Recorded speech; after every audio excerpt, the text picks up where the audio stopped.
হচ্ছে একটি স্যালো বা সেচ মেশিন। আর এই সেচ মেশিন দিয়ে পাইপে করে নিয়ে যাচ্ছে অনেক দূরে, অনেক ক্ষেতের ভিতরে নিয়ে যাচ্ছে। চলুন ক্ষেতের পাশে যাই। মেশিন অনেক দূরে ফিতা পাইপের মাধ্যমে অনেক দূর থেকে এই যে ধানের চারায় সেচ দিচ্ছে। পানি কিভাবে পড়ছে দেখুন।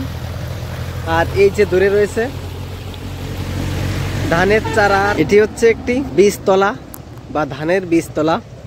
এটি চারা দেওয়া হয়েছে আর এই যে সেচ দিচ্ছে অনেক দূরে ফিতা পাইপের মাধ্যমে।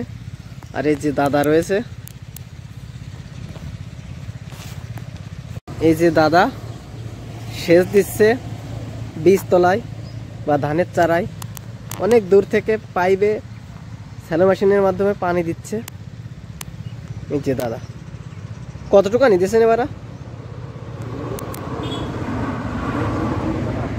2-3 কাঠা। কতটুকু লাগানো যেতে পারে?